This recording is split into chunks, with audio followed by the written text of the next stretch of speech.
भी बहुत अच्छे होंगे। जैसा कि आप मेरे पीछे व्हाइट बोर्ड पे देख रहे हैं, क्वेश्चन नंबर 14 आज लेके आया हूँ अपनी इस वीडियो में, distribution of reserve as well as goodwill. आज हम रिजर्व को डिस्ट्रीब्यूट करेंगे और गुडविल का डिस्ट्रीब्यूशन आपका हर क्वेश्चन में आपको मिलेगा। तो रिजर्व को कैसे क्या डिस्ट्रीब्यूट करना है, गुडविल के साथ चीज़ें कैसे रहेंगी, इन पे आज डिस्कशन करेंगे। क्वेश्चन नंबर 14 हमने लिया हुआ है साहित्य भवन पब्लिकेशंस की बुक का, SM शुक्ला सर राइटर है। वीडियो स्टार्ट करने से पहले मैं एक बात कहना चाहता हूँ आप लोगों से। जहाँ तक मुझे जानकारी है, किसी भी यूट्यूब चैनल को सब्सक्राइब और लाइक करने पे आपको पैसे नहीं देने पड़ते। गलत तो नहीं कह रहा हूँ? तो अगर आपको पैसे नहीं देने पड़ते हैं तो आपको सब्सक्राइब या लाइक करने में क्या दिक्कत है? मैं नोटिस करता हूँ व्यूज तो मेरे होते हैं, बट लाइक और सब्सक्राइब नहीं हो रहा है। क्या प्रॉब्लम है? अगर कुछ कंटेंट में प्रॉब्लम है तो आप बताइए, मैं उसका सोल्यूशन लेके आऊँगा नेक्स्ट वीडियो में। अगर प्रॉब्लम नहीं है, आपको समझ में आ रहा है, तो एक लाइक और सब्सक्राइब जरूर कर सकते हैं। काफ़ी मेरे फ्रेंड्स जो देखते तो हैं बट सब्सक्राइब उन्होंने अभी तक नहीं किया। तो ऐसे दोस्तों से, ऐसे स्टूडेंट से कहना चाहूँगा कि चैनल को सब्सक्राइब जरूर करें, नोटिफिकेशन बेल को दबा दें ताकि हमारी आने वाली वीडियो की नोटिफिकेशन आपको तुरंत मिल जाए। चलिए आज की वीडियो स्टार्ट करते हैं क्वेश्चन नंबर 14 से। तो हमारे पास जो क्वेश्चन है, क्वेश्चन नंबर 14 में 3 पार्टनर हैं, MNO। 3 पार्टनर्स हैं और इनका रेशियो है 3:1। क्लियर? MNO 3:1 के रेशियो में पार्टनरशिप फर्म में है, जिसमें से N रिटायर हो रहा है। N रिटायर होगा इस फर्म से। आपको बता दूं, क्वेश्चन का लिंक मैं डिस्क्रिप्शन बॉक्स में दे दूंगा। पिछली वीडियो में भी मैंने दे दिया था, तो आपको इस समय कोई दिक्कत नहीं होगी। क्वेश्चन से आप चेक कर सकते हैं, अपने आप खुद भी सॉल्व कर सकते हैं, समझ सकते हैं, नो प्रॉब्लम। ओके, MNO 3:1 के रेशियो में है, जिसमें से N रिटायरमेंट ले रहा है। Firstly we have to prepare our revaluation account. Revaluation account को फॉर्मेट रेडी कर लेते हैं।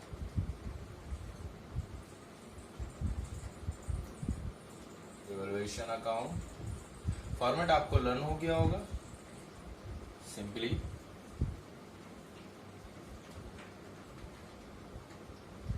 Particulars,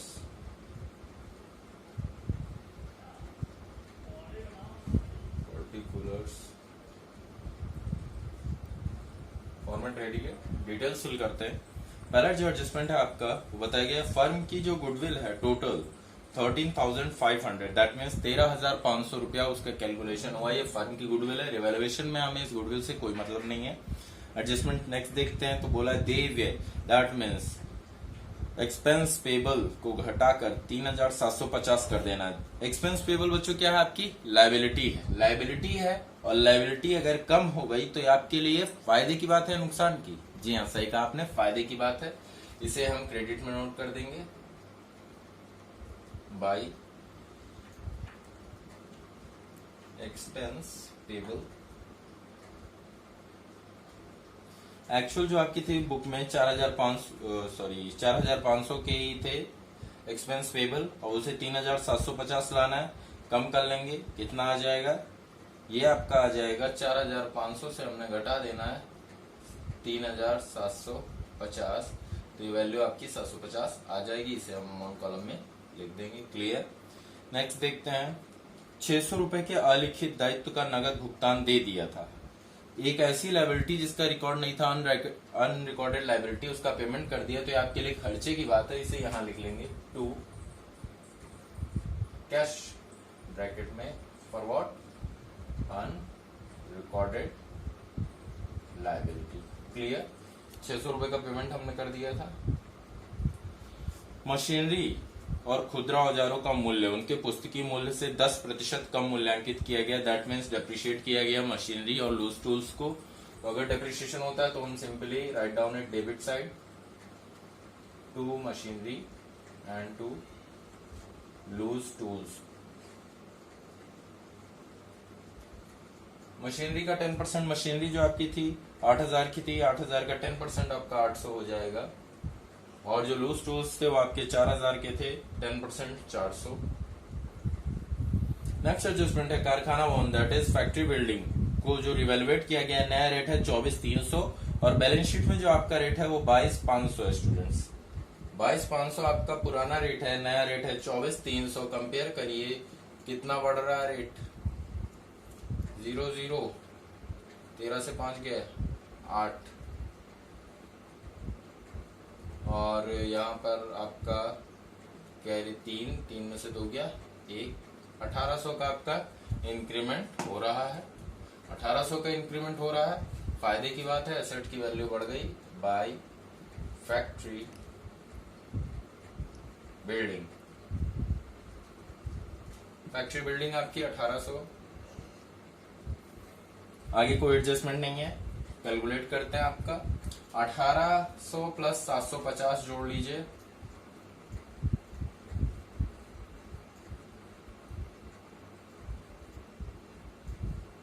2550 credit total.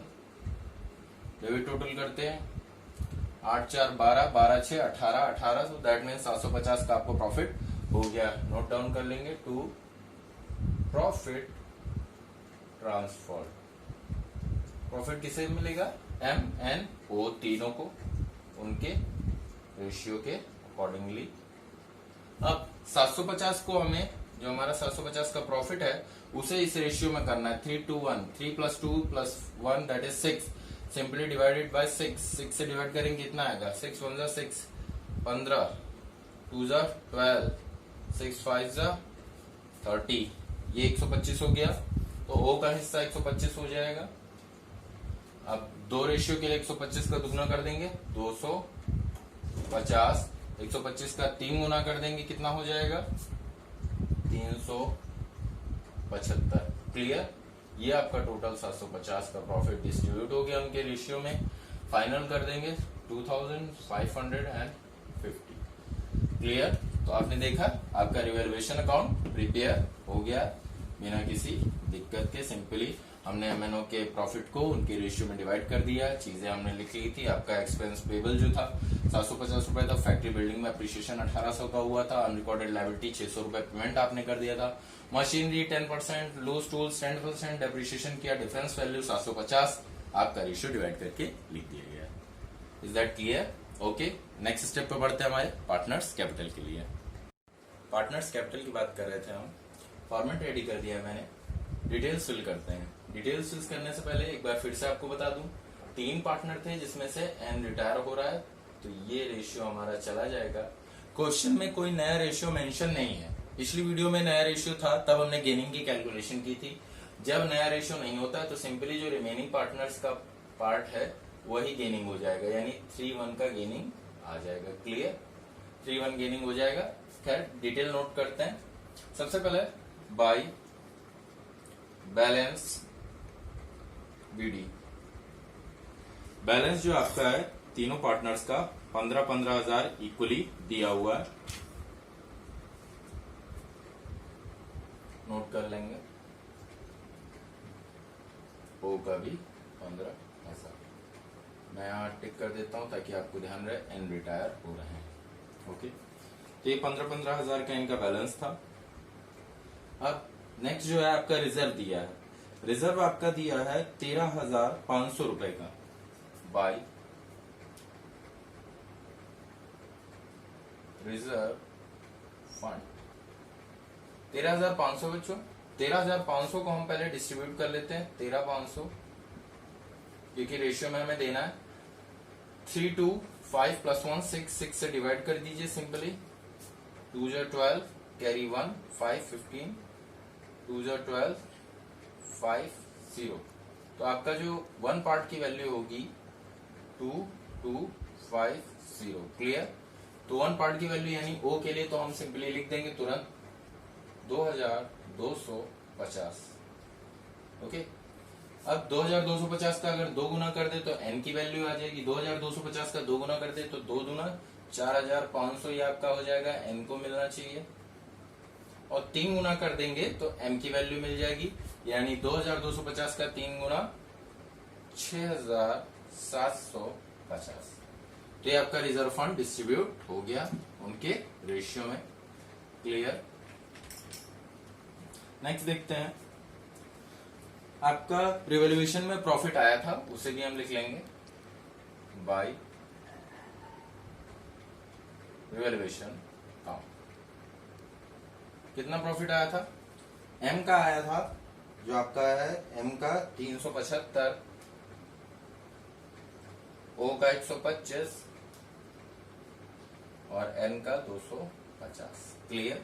ये आपका रिवैल्यूएशन का प्रॉफिट था। नेक्स्ट बढ़ते हैं आगे स्टेप पे। तो गुडविल की बात आ जाती है। तो आपको क्वेश्चन में पहले भी बताया मैंने, फर्म की टोटल गुडविल 13,500 है। टोटल गुडविल कितनी है? 13,500 है। अब इस 13,500 में एन जो रिटायर हो रहा है उसे कितना मिलना चाहिए? तो सिंपली हम क्या करेंगे, 13,500 का एन का रेशियो निकाल लेंगे। एन का रेशियो कितना है? 2/6 है। 6 से डिवाइड किया हमने तो ये आता है 2250, अभी कर चुके हैं, और 2 से मल्टीप्लाई करेंगे 4,500 गुडविल का पार्ट मिलना चाहिए। किसे मिलना चाहिए? एन को मिलना चाहिए। तो ये एन का शेयर है 4,500, हमने कैलकुलेट कर लिया। हम लिख देंगे anus part of goodwill proper working notes की तरह से इतना 13,500 2/6 4,500। अब चूंकि गेनिंग इनका 3:1 है तो 3:1 के रेशियो में ही एम और ओ कंट्रीब्यूट करके एन को गुडविल का अमाउंट देंगे। क्लियर? तो देखते हैं 3:1 गेनिंग है ना, किसका है? 3:1 जो है एम और ओ का है। एम और ओ का है, आप देख रहे हैं एम ओ। तो एम कितना देगा 4,500 में से? एम का जो हो जाएगा 4,500। अब ये कितना हो जाएगा? 3/4। और एन का कंट्रीब्यूशन कितना हो जाएगा? 4,500 का 1/4। 4 से डिवाइड करिए सीधे। 4 1 4, 4 1 4, 1 0 10, 4 2 8, 2 0 20, 4 5 20, 1125। यानी एन तो 1125 देगा, और 1125 को जब 3 से मल्टीप्लाई कर देंगे तो जो वैल्यू आएगी वो एम को देनी पड़ेगी। तीनों बचे 15, हासिल 1, 3 6 1 7, 3 एकम 3, 3 एकम 3, 3,375 रुपए एम को देने पड़ेंगे और 1,125 रुपए एन को देने पड़ेंगे फॉर गुडविल। ठीक है, हम इसे यहां नोट डाउन कर लेंगे। बाय एम्स कैपिटल ब्रैकेट में गुडविल लिख दीजिए, एंड बाय ओस कैपिटल ब्रैकेट में गुड। ओके, तो ये एम कितना दे रहा है? एन को एम दे रहा है 3,375 और एन कितना दे रहा है? 1,125। क्लियर? और जब ये दे रहे हैं तो इनके कैपिटल भी इससे कम हो जाएंगे। सिंपली डेबिट साइड आते हैं। 2 एम्स कैपिटल गुडविल, एम ने दिया था 3,375, एम की कैपिटल से लेस हो जाएगा ये, और ओ ने दिया था 1,125, ये ओ की कैपिटल से लेस हो जाएगा। क्लियर? तो ये देखा गुडविल डिस्ट्रीब्यूशन हमारा हो गया। इरेज कर देता हूं नीचे नोट्स।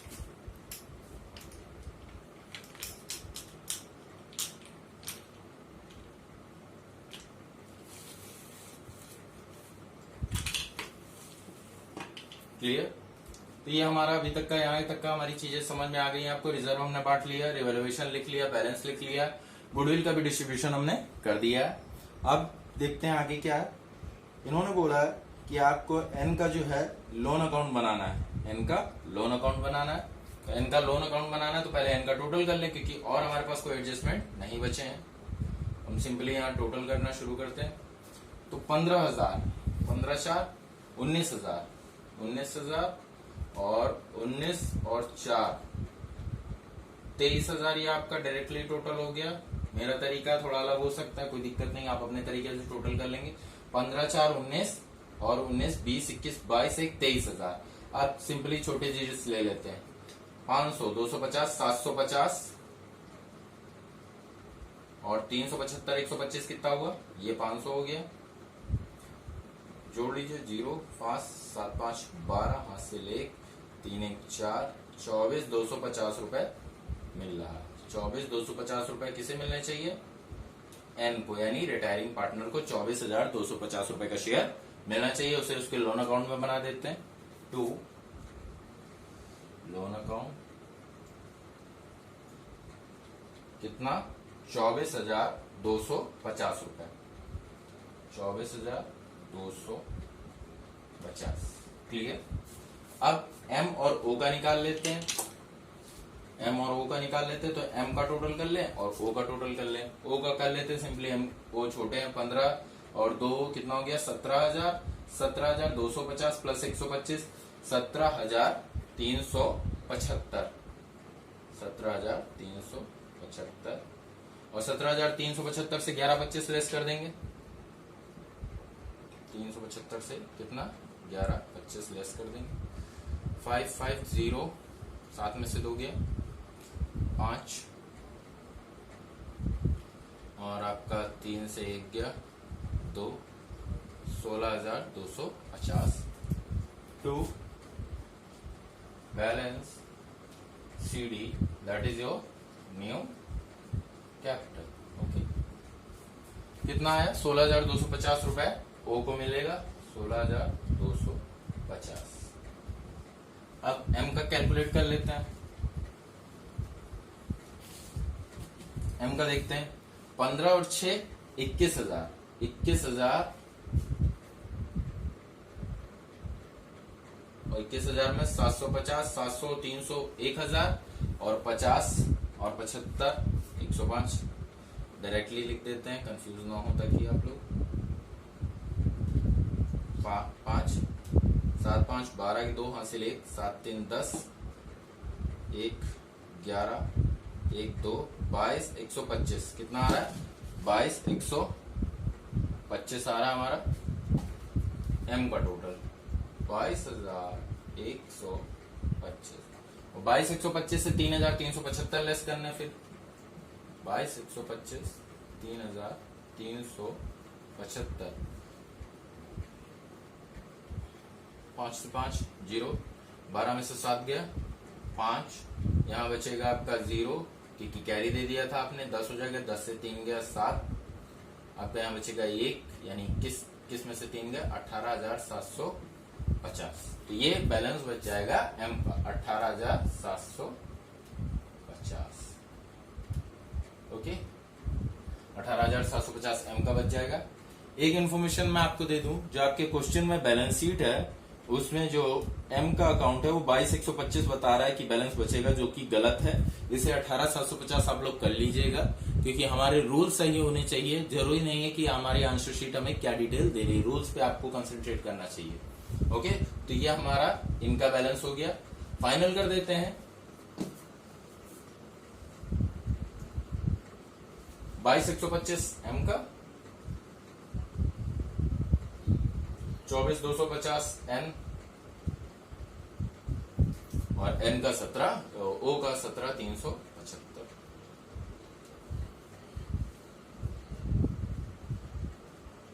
क्लियर। तो ये आपकी पार्टनर्स कैपिटल भी MNO की रेडी हो गई, जिसमें ओ का लोन अकाउंट एन का लोन अकाउंट 24,250 का बनेगा और एम 18,750 की कैपिटल से बैलेंस शीट पे जा रहे हैं और ओ 16,250 की कैपिटल से बैलेंस शीट में जाएंगे। आई होप आपने पार्टनर्स कैपिटल समझा होगा। सीधे हम अभी कैश अकाउंट के लिए बढ़ते हैं, डायरेक्टली बिना किसी रुकावट के कैश अकाउंट हम बनाते हैं। कैश अकाउंट के बाद बैलेंस शीट देखी जाएगी। कैश अकाउंट का फॉर्मेट छोटा सा है, देख लेते हैं। कैश अकाउंट इसलिए भी नेसेसरी है क्योंकि अगर आप ध्यान दें, रिवैल्यूएशन में आपने एक पेमेंट किया था, किसका, अनरिकॉर्डेड लायबिलिटी का, तो उसी पेमेंट को मेंशन करने के लिए हमें यहाँ कैश अकाउंट बना लेना चाहिए। डायरेक्टली भी लिख सकते हैं लेकिन उसका इम्पैक्ट ज्यादा बेटर रहेगा अगर आप कैश अकाउंट बना के इसे लिखते हैं। ओके, कैश अकाउंट छोटा सा है, ज्यादा टाइम नहीं लगेगा।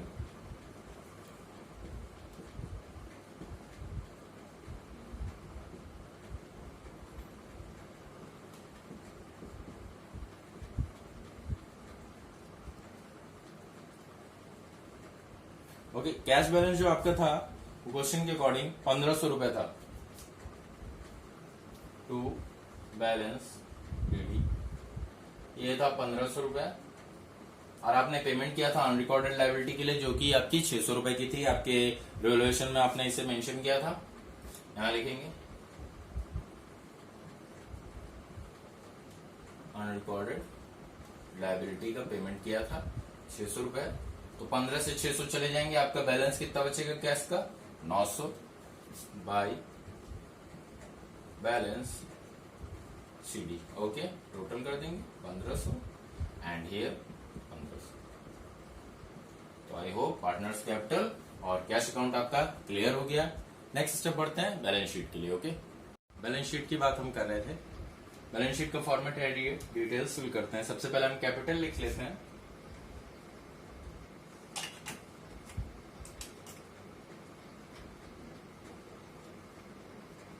कैपिटल बैलेंस आपका कितना है, M का है और O का है, क्योंकि N रिटायर हो गए हैं, और N का क्या है, एंस लोन अकाउंट है उनका।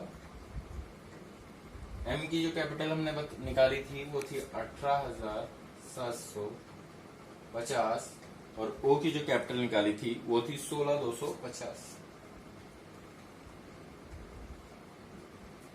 N का लोन अकाउंट जो आया था वो आपका था 24,250 का।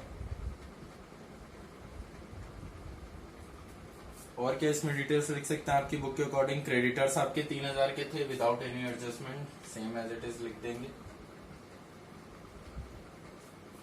बिल्स पेबल आपके 4,500 के थे, उसमें भी कोई अप डाउन नहीं था।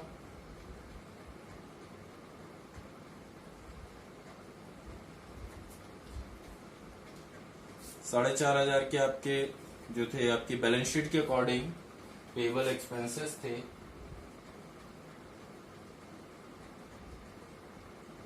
लेकिन इनका जो नया रेट था वो 3,750 था, इसलिए हम नया लिख लेंगे, आपकी एडजस्टमेंट साइड में दिया गया था। आगे देखते हैं, आपका रिजर्व फंड आपने डिस्ट्रीब्यूट कर दिया और कोई चीज आपकी बचती नहीं है। इन दोनों का टोटल कर लेते हैं। 750 18 16 16 32 33 34,000 और इन दोनों का टोटल कर लेंगे 35,000। ओके, असेट्स को देखते हैं। असेट आपका कैश इन हैंड जो है अभी हमने निकाला था वो आपका था 900 रुपए। बैंक बैलेंस जो है आपका बुक के अकॉर्डिंग 7,500 का है। डेटर्स आपके 15,000 के हैं, कोई अप डाउन नहीं था डेटर्स में। आपका स्टॉक 12,000 का है, इसमें भी कोई एडजस्टमेंट नहीं था।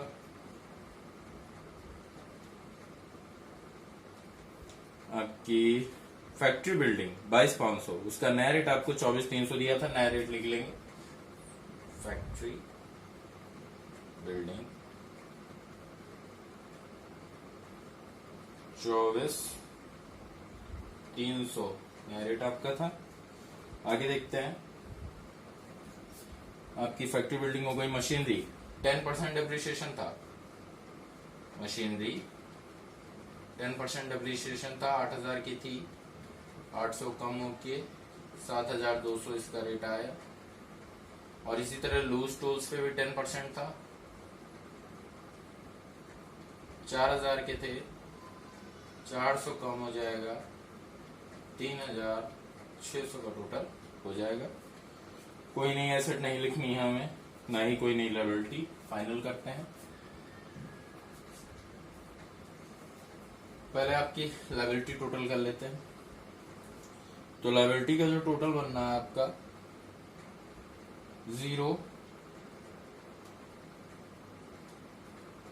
0 2 5 + 5 10 कैरी 1 गया, 2 + 1 3 3 और 7 जोड़ देंगे 10 + 5 15 कैरी 1 6 5 + 1 6 10 11 12 13 14 15 16 17 18 19 20 0 कैरी 2 3 2 5 और 2 7, यानी आपका जो लायबिलिटी का बैलेंस है 70,500 रुपए हो जाएगा, 17,500। इसी तरह आपका कैश एसेट्स को टोटल कर लेते हैं। एसेट्स को टोटल करते चलिए, तो आपका 300 200 500 500 और 600 1100 1100 और 500 1600 1600, 900, 2500 के 500 हमने लिख लिए, कैरी 200 गया। जोड़ते हैं, 3 2 5, 7 3 10 और 10 2 12, 12 और 12 और 4 16, 16 17 18 19 20 21 22 23, 23 और 7 30। कैरी कितना? 3 गया। 2 1 3 1 4 और 4 3 7। ये आपका एसेट्स भी 70,500 आ गया। आपने देखा आपकी लायबिलिटी और एसेट्स क्लियर है, दोनों बराबर है, बैलेंस शीट आपकी मैच कर गई। Clear students? तो ये आपका क्वेश्चन सॉल्व हो गया। उम्मीद करता हूँ आपने इस टॉपिक को अच्छे से समझा होगा। कहीं कोई दिक्कत आपको लगती, आप कमेंट सेक्शन में कमेंट करिए, उसका सॉल्वेशन मैं आपको दूंगा। ठीक है? अगर वीडियो आपको अच्छी लगी तो लाइक, शेयर और सब्सक्राइब करना ना भूलें। Thank you. अगली वीडियो में फिर मिलते हैं।